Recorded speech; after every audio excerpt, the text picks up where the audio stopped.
This video is sponsored and brought to you by the dreamers that hang out on my live streams. Stay tuned to the end of the video to hear their names. If you want a chance to vote on what videos I release next, check out the MrXDreams Discord server. Imagine a lonely night in your lovely home. Suddenly, you notice a group of boys lurking around outside. That would be bad enough as it is. But what if they turned out to be something beyond human? Listen to this uniquely haunting account from a subscriber and let me know what you think. Dear Mr. X, my name is Anna. Something happened to me a while back that sent me into a bit of a research rabbit hole. I won't bore you with all the details, but suffice it to say, I don't seem to be the only person to have an encounter with these mysterious, black-eyed children. I'm sure you and even your viewers are well aware of this phenomenon. Still, I wanted to tell my own personal disturbing encounter. I actually have a feeling that this one may be unique among the sea of creepy encounters out there. In all my research, I haven't found any quite like it. I'll let you be the judge. So, a couple of years ago, I was at home sitting on the couch in my living room, working on some late-night homework assignments. It was around midnight when an eerie feeling came over me. I noticed the hairs on the back of my neck begin to stand up, as I suddenly got the strong feeling I was being watched. I got up and looked around me, slowly surveying the room.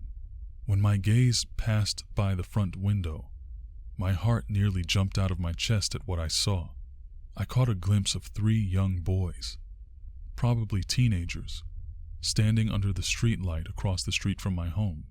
They were all wearing black sweaters with the hoods pulled up, along with black or really dark-colored jeans. Before I continue, I need to explain the layout of my living room where this all took place. There are a bunch of windows throughout the space. The couch that I was sitting on faces the front door, and there's a window next to the door.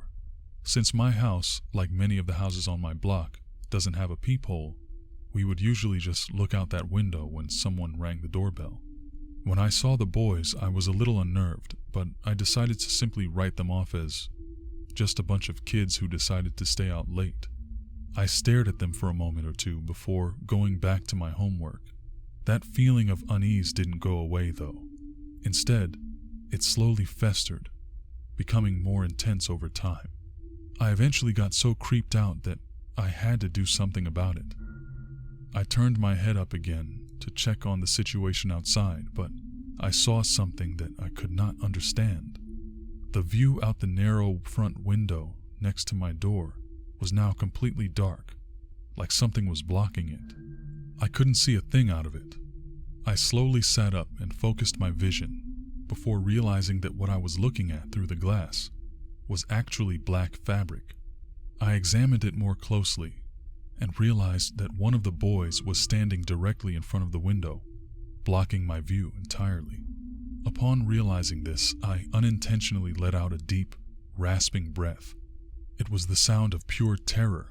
Hearing my own voice like that made my heart sink even further as I recoiled, nearly falling backward onto the floor. One important thing I forgot to mention is that I live in a split-level home. The window the boy was blocking is past the end of a small deck, with stairs leading up to the front door. There's nothing to stand on beneath that window. It's almost 10 feet off the ground. How he was able to be there and block my view boggles my mind to this day. He looked like he was simply standing on solid ground, but in reality, he must have either been on a ladder or maybe even just floating there. A soft knocking began to ring out from the door before I could gather my thoughts. The knocks almost seemed to echo in my head as I stared at the boy in the window. I could see his eyes. They were completely black, like each one was carved out of onyx. The entire surface of each eye was an endless void. I felt a visceral, paradoxical urge to get out of my house as quickly as possible, like I was being called, pulled to do so. I had to resist no matter what, because somehow I knew it was what the boys wanted. They seemed to be waiting silently and patiently for me to heed the call. They seemed to be waiting silently and patiently for me to heed that call. I decided to remove myself from the scenario. I calmly closed my computer screen, got up and shuffled cautiously by the window, making my way to the stairs up to my room. The boy in the window simply stood there, staring at me, motionless. 10 or 15 minutes later, I was restless. I came back down, pausing for a moment on a landing in the stairs to peek out a different window. The 3 boys were back underneath the streetlight. They were huddled together as if they were having a conversation. A moment after I started staring, all 3 of them turned and stared up at me with those soulless pits where their eyes should have been. The sight admittedly struck fear into my chest. I did my best to ignore them as I turned the lights off, gathered my things, and went back upstairs. As I went to turn the last light off, I saw through another window that there were 2 more boys standing on my back patio. These 2 appeared to be significantly older and taller than the first 3. They were dressed the same, but I could see a bit of their hair peeking out from beneath their hoods. One blonde, one brunette. They stepped into the light, one at a time, and then they noticed I had seen them. My only thought was, oh, hell no, as I quickly made my way back up to my room. That's my girl right there. Good instincts. Ever since that night, the feeling of unease has never completely left me. Whenever it's dark out, I can sense them watching from the shadows. Every time I walk past a window, I expect to see one of them standing there with that eerie, patient stillness. I realized something that may be related to this encounter. For as long as I can remember, I would always get the strong urge to take a walk late at night, especially when I couldn't sleep. I now wonder if somehow these strange beings were working on me from all the way back then. A lot longer than I thought. A few weeks after the encounter, I decided I didn't want to let these things get the better of me. I went out for an early morning walk around 3 a.m. for some reason. I know that might seem super weird, but it was something I was accustomed to. I put on some warm clothes, grabbed my house key, and went downstairs. Determined not to show fear, I chalked it up to my paranoia when I thought I saw someone standing in the corner of another living room window. However, despite my best efforts, an intense feeling of dread hit me as soon as I went out and locked the door behind me. I almost broke down and turned back, but I didn't want to be defeated. I gritted my teeth and descended the stairs to get to the sidewalk. I only made it a few steps before I was confronted with a terrifying sight. I looked down the street ahead to see a shadowy, hooded form, followed by many more. Several boys standing side by side, only about a block away from me. I quickly turned around to see another group of boys blocking the road in the opposite direction. Suddenly, everywhere I looked, every path of escape, they were there, boxing me in. Every path, except for one. I turned around and sprinted for my front door. My hands trembled as I fumbled with the key to let myself back inside. That was the last time I saw them in the real world. I will probably never leave my house at such a late hour again. Unfortunately, they've now transitioned into haunting my dreams. The settings and occurrences are always different, but the message remains the same. They never speak a word aloud, but I know their intentions well. They tell me, without telling me, "We're coming for you." Thank you for listening, Mr. X.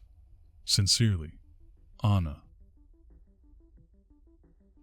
Alright, my friends, MrXDreams here. Now, this is a pretty unique case of black-eyed kids, as far as I've ever seen. Usually in the cases I've come across online, there's 1 or 2 young children with fully black eyes basically trying to convince or guilt someone into letting the kids into their home. This one was unique, though, because of the sheer number of assailants involved. I actually looked into the origins of the whole BEK, Black-Eyed Kids, mythology, and apparently the first known mention of them came from some kind of mailing list involving a journalist in the late 1990s or something like that. So, although many people have described encounters with similar beings, the existence of these beings is a hotly debated matter, as you could imagine. Here on the MrXDreams channel, though, we like to use our imaginations and suspend our disbelief once in a while, speculating in the realm that lies a bit further beyond the mundane. I'm sure you can imagine where this is going now. A concept that comes up quite often here, the idea that the more people believe in something, the more real it becomes. The idea that if we believe hard enough, an unreal thing can become real. Tulpas. A definition I saw online describes the concept of a tulpa as a thought form, a being created from the collective thoughts of humanity. The concept of tulpas is said to originate from Tibetan Buddhist mythology. Very interesting. Where they are described as extra bodies that can be created from a human mind as a vessel for traveling to spiritual realms. That whole concept is something that I really want to dig into in a standalone tulpa exploration video one day. And I'm sure that's going to be a freaking amazing ride whenever I get around to doing that. So, what do you think about this story? Do you think it could be normal boys playing tricks and pranks on their neighbor? Or might there be something more sinister, more paranormal at play here? If you saw someone staring at you from an above-ground window, from the outside, a place where no one should be able to stand, what would you do? What about if you felt that paradoxical urge to leave the safety of your home, exposing yourself to a danger you know you could not possibly comprehend? Let me know in the comment section down below. So now, I'm going to open up the floor to the dreamers that are listening live as I'm reading this story. Remember, if you want a chance to have your question or comment show up in a future video, or a chance to sponsor a future video, make sure you turn on those notifications so that you catch the live readings and discussion. Always a good time there. So let's see what they had to say. Alright, so Brenda Whitehead says, "That's the most organized I've ever heard of the BEK. They almost seemed militant in their attack." Yes, I absolutely agree, and that's one of the things I found fascinating about this iteration of them, this story. The fact that it's a seemingly coordinated harassment of someone, and especially at the end of the story or towards the end of the story, where she is basically boxed in. I mean, they're almost locking arms, shoulder to shoulder, stopping her from going outside of her house. And it also seemed like they never really made a major effort to enter her house. So what are they even there for, I wonder? Really perplexing. Dark Phoenix says, "Don't ever trust kids that knock on your door around after midnight, because they're black-eyed kids. Don't let them in. Perhaps they have some power of mind control." I would say, Dark Phoenix, don't let any kids into your house after midnight, because unless there's some dire emergency, like you see a flaming vehicle turned over in the middle of the road and a kid is trying to get your help so that you could call police and fire department or something, I probably would hesitate to open the door for any kid, or maybe even any person, period. Maybe I'm just too paranoid, who knows. The Lionheart 021 says, "Why hasn't anyone tried to fight these kids off? Also, I think the BEKs are more of a Western thing." I would agree. I mean, I haven't heard any stories of BEKs from anywhere in the near or far or Middle East. So, I don't know. I have a feeling, though, there might be some kind of yokai, Japanese yokai monsters or something that line up pretty well with that, because there's about 1 million of those. Lorie Long says, "The best way to combat them is not to engage. Don't give them what they ask for." Absolutely agree. Whether they're real paranormal entities or just kids messing with you at midnight or 3 in the morning, it's probably better not to engage. Rawati says MrCreepyPasta has an amazing tulpa story on his channel. I'm sure he does. He's been at it for a minute, and I guarantee you, I do need to check that out though. I'll probably add his story into my playlist of research that I'm going to do, or whenever I actually do a deep dive into tulpas, because it's one of the most fascinating concepts to me, period. Cindy says, I live in the woods, no neighbors. Anyone looking in my windows is in danger. Yeah, that's hardcore, Cindy. But I can't blame you. If you're living out in the woods, it is what it is. People need to know better when they're dealing with denizens of the woods like yourself. All right. Reed says, in most BEK stories, they tend not to come back after the initial encounter. I've never heard about them transitioning from the physical into the dream realm either. Pretty intense.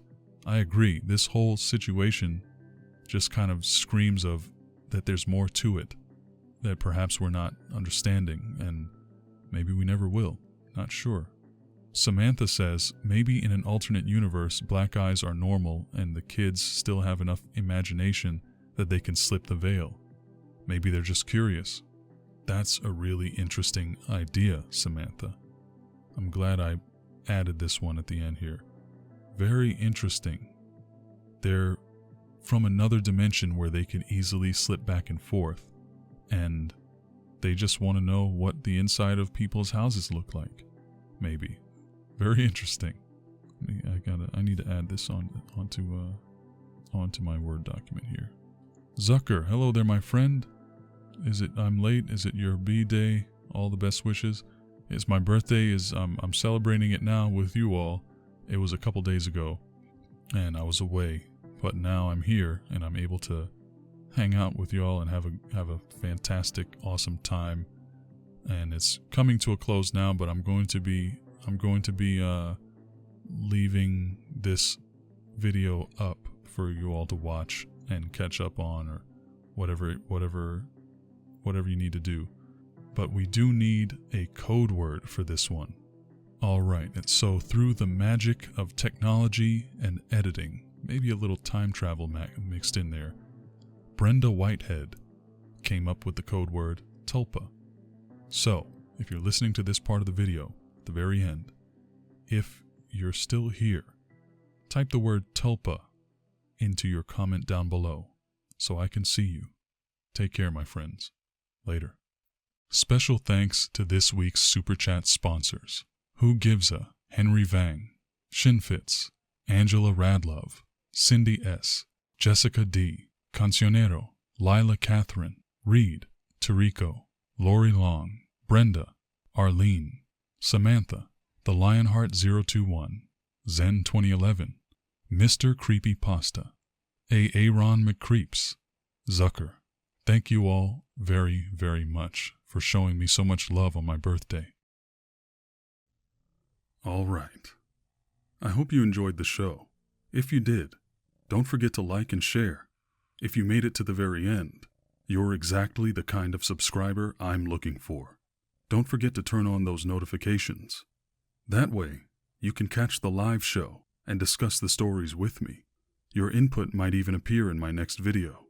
Last thing, if you heard a code word after the story, type it in a comment down below so I know who the real dreamers are. Take care, my friend. Until next time.